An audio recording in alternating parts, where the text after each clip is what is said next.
Welcome back to another video. Is Kian Harratt fit to wear the shirt? Does he have the passion to wear the shirt? And what about his dad? Well, let me know your thoughts on Kian Harratt in the comments down below, and tell me what you think about this thing that's going around on Twitter about Kian Harratt and his dad and all this. But yeah, it started off with him selling his dogs, and no one liked that.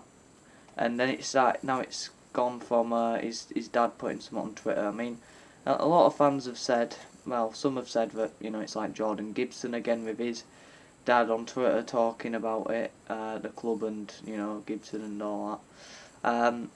And some have just said, well, it's embarrassing for Kian Harratt. But the fact is, we don't know what's gone on behind the scenes with Kian Harratt, as he said something to his dad about the club. Does his dad know something we don't? There's loads of different things that could be going on that no fan knows about. But the one thing that is going on is, one question is, have we brought in too many players in the summer? And too many players who want to play football. I mean, Kian Harratt's played 7 games in total this season, some off the bench. He scored 1 goal in those 6 against Sheffield Wednesday in the EFL Cup.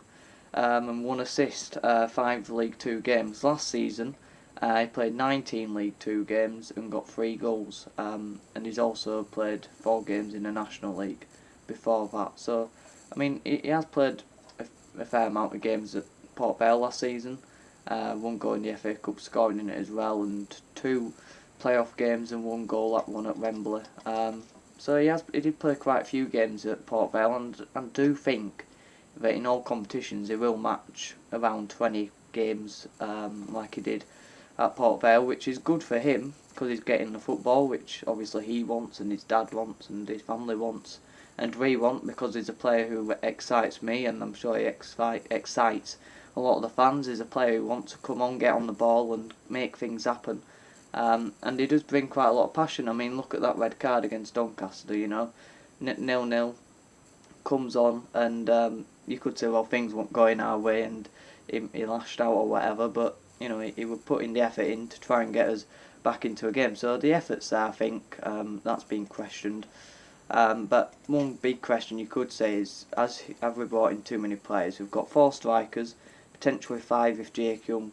I think Jake Young said he would prefer to play in that position, so basically we've got 5 strikers. And I'd put it in this order: Andy Cook, Verdane Oliver, Leanne Goll and Kian Harratt, and then Young.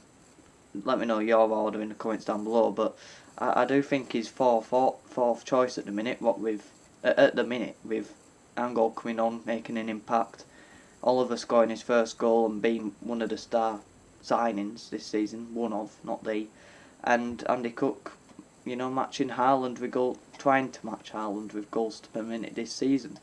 So, I think we could have brought in too many players, and the TNA have done an article on it, and Hughes said today that, or yesterday, he said anyway, I've always said this is why we've got a big squad. We know through the course of the year we will drop players out of the team because of injuries, suspensions and the like. That's a given.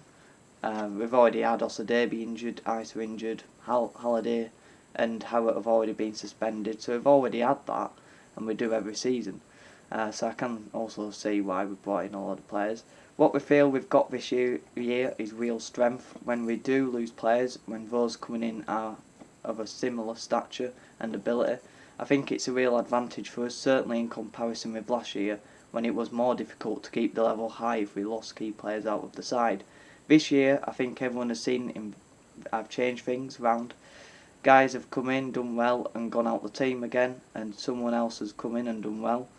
I think it's just keeping everybody on their toes. Clearly, we've got a spine through the team that we try and keep predominantly sound and in position. Gilliard and Smallwood at this moment, and they also, Platt and Critchell until he got injured. That's another. Now it's Platt and Odesina.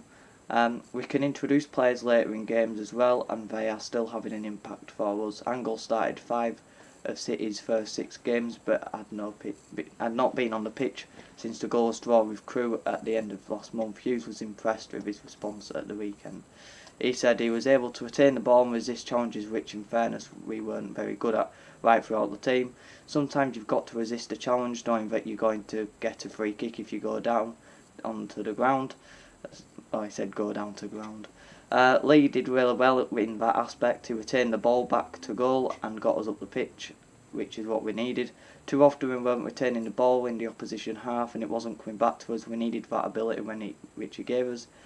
And I was one of the people who wanted Harratt and Jung to come on because I thought we needed a bit of pacing behind. We needed someone who wanted to come off the ball, come and get the ball, and we needed to create a goal out of nothing, which I think Jung gives us.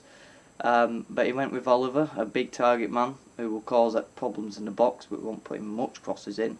And then he went for Angol, who's a pretty tall striker but has pace, but mainly a hold-up player. But it worked. Angol got involved in the goal, made an impact, and Oliver scored the goal, which got us a point. So that worked. And when someone's coming out after a game, someone's dad, and saying, something along the lines of, well, it's here somewhere. I don't know where it is. I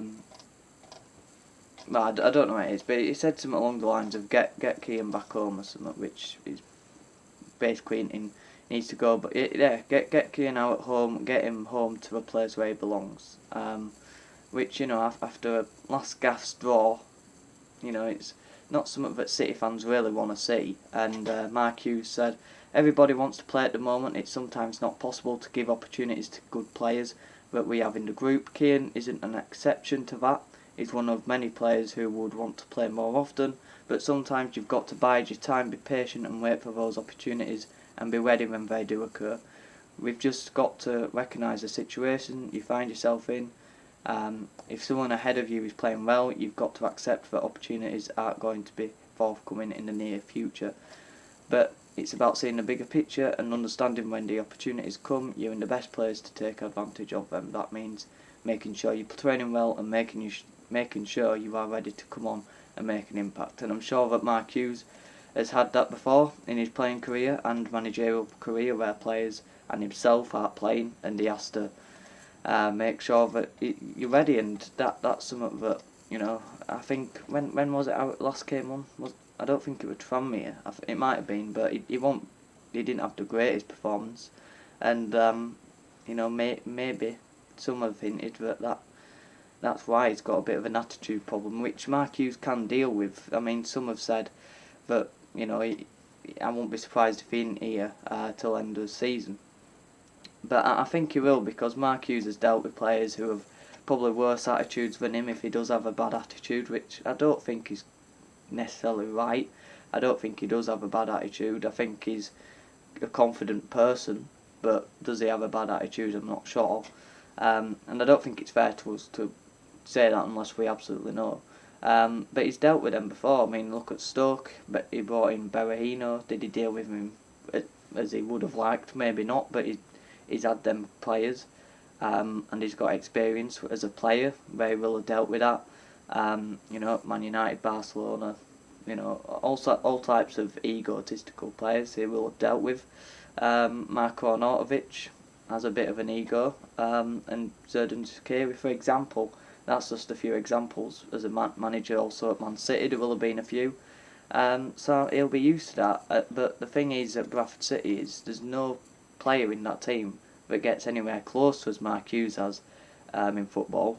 So he has that authority, and I'm sure that Mark Hughes will want to stamp down his authority when he needs to, and he might do it with Kian. But I do think he'll last the season. I do think he'll be a good player for us this season. I do think he'll make a big impact in games that we're struggling in, but he'll have to be patient, and maybe we'll go back to Huddersfield in January, get another loan to a smaller club in League 2 where there's not as much pressure and there's not as many players playing in the same position that are challenging each other. Maybe that's what he'd prefer, maybe that's where he'd do better in.